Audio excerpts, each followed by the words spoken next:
ಅಮ್ಮ, ಅಜ್ಜಿಗೆ ಜ್ವರ ನಿಲ್ಲೋ ಹಾಗೆ ಏನಾದರೂ ಮಾಡಬೇಕು. ಹಾಂ, ಸದ್ಯಕ್ಕೆ ಗಂಜಿ ಮಾಡ್ಕೊಂಬರ್ಲಾ? ನಾನು ಅದನ್ನು ನೋಡ್ಕೊಳ್ತೀನಿ. ಇದು ಸಾಮಾನ್ಯ ಜ್ವರ ಅಲ್ಲ. ನೀನು ಹೋಗಿ ಸ್ನಾನ ಮಾಡಿ ಮುಂದಿನ ಕೆಲಸ ನೋಡ್ಕೊ. ಮತ್ತೆ ನೀವು? ನೋಡು, ನನ್ನ ಮಾತು ಕೇಳು. ನೀನಾಗಲಿ ಮಕ್ಕಳಾಗಲಿ ಯಾರು ಈ ಕಡೆ ಸುಳಿಬಾರ್ದು. ಸ್ವಲ್ಪ ದೂರನೇ ಇರು. ಇದನ್ನು ವೆಂಕಟನಾಥಂಗೂ ತಿಳಿಸು. ಅವನ ಕಡೆ ಗಮನ ಕೊಡು. ಅದು ಹಾಗಲ್ಲಮ್ಮ. ನೋಡು, ಏನಾದರೂ ಹೇಳೋದಿದ್ರೆ ದೂರದಿಂದಾನೇ ಹೇಳು. ಮೊದಲು ಹೋಗಿ ಸ್ನಾನ ಮಾಡು, ಹತ್ರ ಬರಬೇಡ.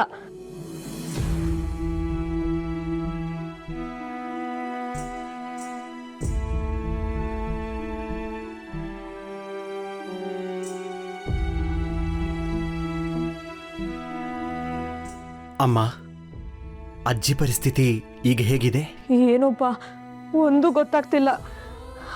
ಹಾಂ, ನೀನು ಅಲ್ಲೇ ಇರು, ಹತ್ರ ಬರಬೇಡ. ಈ ಜ್ವರ ಊರಲ್ಲೆಲ್ಲ ಕಡೆ ಹರಡ್ತಿದೆ ಅಂತಲ್ಲಮ್ಮ? ಹೌದು ಮಗನೇ, ಈ ಅಜ್ಜಿ ಜ್ವರಕ್ಕೆ ಏನಾದರೂ ಔಷಧಿ ಮಾಡಬೇಕು.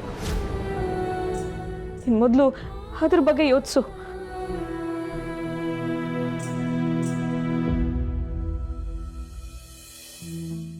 ಅಮ್ಮ, ಊರಲ್ಲಿ ಈ ಜ್ವರ ತುಂಬ ಜನ ಕಾಣಿಸ್ಕೊಂಡಿದೆಯಂತೆ. ಇದಕ್ಕೇನಾದರೂ ಮಾಡಲೇಬೇಕು. ಆದರೆ ಸದ್ಯಕ್ಕೆ ಏನು ಮಾಡಬೇಕು ಅಂತ ನನಗೂ ತೋಚ್ತಿಲ್ಲ. ಆದರೆ ಎಲ್ಲದಕ್ಕೂ ಒಂದು ಪರಿಹಾರ ಅಂತ ಇದ್ದೇ ಇರುತ್ತೆ. ಶ್ರೀಹರಿ ಚಿತ್ತ ಹೇಗಿದೆಯೋ ಯಾರಿಗೂ ಗೊತ್ತು. ಬರ್ತೀನಿ. ನಾನು ಬಂದೆ. ವಾಮ್ನ, ಹಾಲು ಕರ್ಕೊಂಬಾಪ್ಪ. ನೀರು ನೀರು ನೀರು.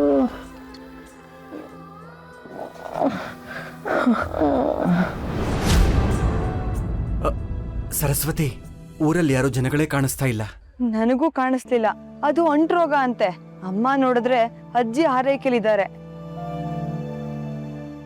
ಇದಕ್ಕೇನಾದ್ರೂ ಪರಿಹಾರ ಕಂಡುಹಿಡಿಯಲೇಬೇಕು. ನಡಿ.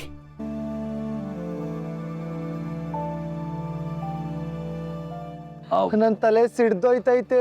ಅಯ್ಯಯ್ಯೋ, ಕಾಲು ಉರಿ, ನನ್ನ ಪಾದ ಉರಿ. ಅಯ್ಯೋ, ನನ್ನ ಹೊಟ್ಟೆ ನೋವು ತಡಿಯಕ್ ಆಗ್ತಾ ಇಲ್ಲ. ಅಯ್ಯಯ್ಯೋ, ನನ್ನ ತಲೆ ಸಿಡ್ದೋಗ್ತೈತೆ. ತಲೆ ಇದೇನಿದು?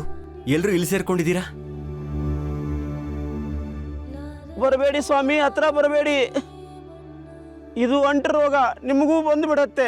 ಮನೆಯಲ್ಲಿ ಮಕ್ಕಳಿದ್ದಾರೆ ಸ್ವಾಮಿ, ಅವ್ರಿಗೂ ಅಂಟು ರೋಗ ಬರಬಾರ್ದು ಅಂತ ನಾವು ಇಲ್ಲಿ ಬಂದು ಸೇರ್ಕೊಂಡಿದ್ದೀವಿ ಸ್ವಾಮಿ. ಅಯ್ಯೋ, ಈ ಜ್ವರದಿಂದ ಈಗಾಗಲೇ ಊರಲ್ಲಿ ಸಾಕಷ್ಟು ಜನ ಸತ್ತಿದ್ದಾರೆ. ಮನೆಯವರು ನಮ್ಮನ್ನ ಹೊರಗಡೆ ಹಾಕ್ಬಿಟ್ಟಿದ್ದಾರೆ. ನಮ್ಮ ಕತೆ ಮುಗೀತು ಸ್ವಾಮಿ. ಇನ್ನೆರಡು ದಿನ ಅಷ್ಟೇ, ಇಲ್ಲೇ ನೆರಳಿ ಸಾಯ್ತೀವಿ. ಅಯ್ಯೋ, ನಮ್ಮನ್ನ ಮುಟ್ಟಿ ನೀವು ಈ ರೋಗ ಅಂಟಿಸ್ಕೊತೀರಾ? ಹೆದರ್ಬೇಡಿ, ದೇವ್ರಿದ್ದಾನೆ. ಅವನೇನಾದ್ರೂ ಒಂದು ದಾರಿ ತೋರಿಸ್ತಾನೆ.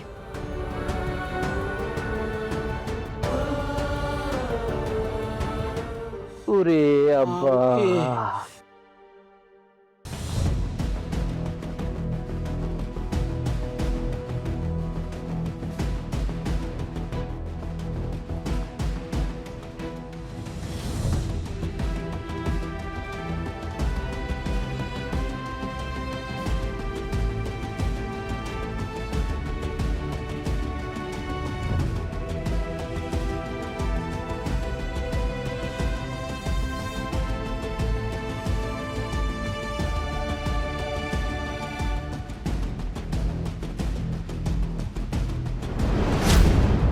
ಕೇಶವಾಚಾರ್ಯರೇ,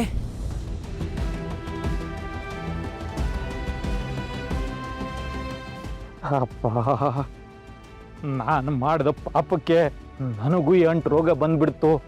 ವೆಂಕಟನಾಥರೇ, ಹಾಗೆಲ್ಲ ಹೇಳಬೇಡಿ. ಎಲ್ಲ ಸರಿ ಹೋಗುತ್ತೆ. ಇದು ಸರಿ ಹೋಗೋ ಕಾಯಿಲೆ ಅಲ್ಲ ವೆಂಕಟನಾಥರೇ. ಎಲ್ಲರನ್ನು ಹೊತ್ಕೊಂಡು ಹೋಗೋ ಕಾಯಿಲೆ. ಹುರಿ ಹುರಿ. ಶ್ರೀಹರಿ, ಏನಪ್ಪ ಇಂಥ ಶಿಕ್ಷೆ? ವೆಂಕಟನಾಥರೇ, ನನ್ನ ಮಗನನ್ನ ಬದುಕುಳಿಸಿದ ಮಹಾನುಭಾವ ನೀವು. ದಯಮಾಡಿ ನಮ್ಮ ಪ್ರಾಣನೂ ಉಳಿಸಿ ವೆಂಕಟನಾಥ್ರೆ. ಶ್ರೀಹರಿ, ಕೇಶವಾಚಾರ್ಯರೇ, ತಾವು ಹಿರಿಯರು, ನನ್ನ ಕಾಲಕ್ಕೆ ಬೀಳಬಾರ್ದು. ಭಗವಂತ ಎಲ್ಲ ಸರಿ ಮಾಡ್ತಾನೆ. ಅಯ್ಯೋ ನನ್ನ ತಲೆ ಸಿಡ್ದೋಗ್ತೈತೆ. ನನ್ನ ಮೈಯೆಲ್ಲ ಬೆಂಕಿ ಥರ ಸುಡ್ತಾ ಇದೆ.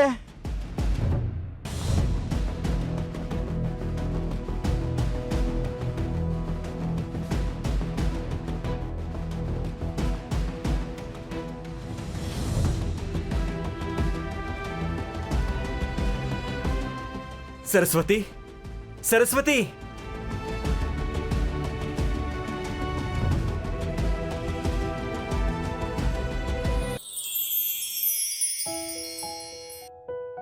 ಶ್ರೀಹರಿ,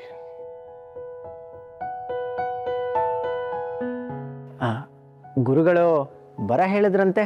ಭೋಗೇಂದ್ರ, ಕೆಲವು ದಿನಗಳ ಹಿಂದೆ ನಾನು ನಿನಗೆ ವೆಂಕಟನಾಥ ಇರುವ ಕಾವೇರಿ ಪಟ್ಟಣಕ್ಕೆ ಧಾನ್ಯ ಕಳಿಸುವ ಬಗ್ಗೆ ಹೇಳಿದ್ದೆ ಅಲ್ವೇ? ಹೌದು, ಹೇಳಿದ್ರಿ ಗುರುಗಳೇ. ಆದರೆ ಉಗ್ರಾಣದ ಬೀಗದ ಕೀಲಿ ನನ್ನ ಬಳಿ ಇಲ್ವೇ?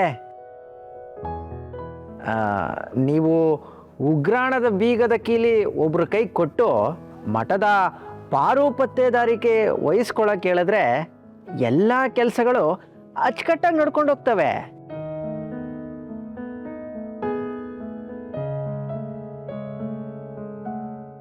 ಶಾಂಭಟ್ರೆ, ಮಠದಲ್ಲಿ ನಿಮಗೆ ಹಾಗೂ ಸತ್ಯವತಿ ಅಮ್ಮನವ್ರಿಗೆ ಎಲ್ಲ ರೀತಿಯ ವ್ಯವಸ್ಥೆಗಳು ಸರಿಯಾಗಿದೆ ಅಲ್ವೇ? ತಮ್ಮ ಕೃಪೆಯಿಂದ ಎಲ್ಲವೂ ಸರಿಯಾಗಿದೆ ಗುರುಗಳೇ. ನಿಮಗೆ ಸತ್ಯವತಿ ಅಮ್ಮನವ್ರಿಗೆ ವಯಸ್ಸಾಗಿದ್ರೂ ಕೂಡ ವಿಶ್ರಾಂತಿ ಪಡೆಯದೆ ಸದಾ ಮಠದ ಕೆಲಸದ ಚಟುವಟಿಕೆಗಳಲ್ಲಿರ್ತೀರಿ ಅಂತ ನಮ್ಮ ಗಮನಕ್ಕೆ ಬಂದಿದೆ. ಮೂಲ ರಾಮ ನೆಲೆಸಿರೋ ಈ ಕ್ಷೇತ್ರದಲ್ಲಿ ನಮಗೆ ಯಾವತ್ತೂ ಆಯಾಸ ಆಗೋದಿಲ್ಲ ಗುರುಗಳೇ. ಓಹೋ, ಹಾಗಾದರೆ ನಿಮಗೆ ಆಯಾಸವೇ ಆಗುತ್ತಿಲ್ವೇ? ಹಾಗಿದ್ದಲ್ಲಿ ನಿಮಗೊಂದು ಜವಾಬ್ದಾರಿ ಕೊಟ್ಟರೆ ನಿರ್ವಹಿಸ್ತೀರಾ?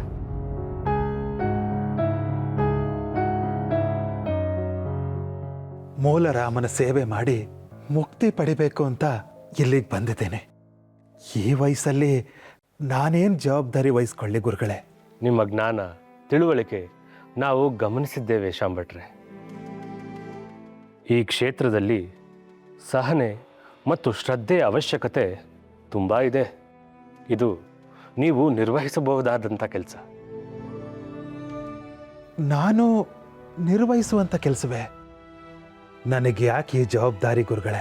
ಆ ಮೂಲರಾಮನ ಸೇವೆ ಒಂದೇ ಸಾಕು ನನಗೆ. ಇದು ಕೂಡ ನಿಮ್ಮಿಂದ ಸಾಧ್ಯವಾಗುವಂತಹ ಕೆಲಸವೇ.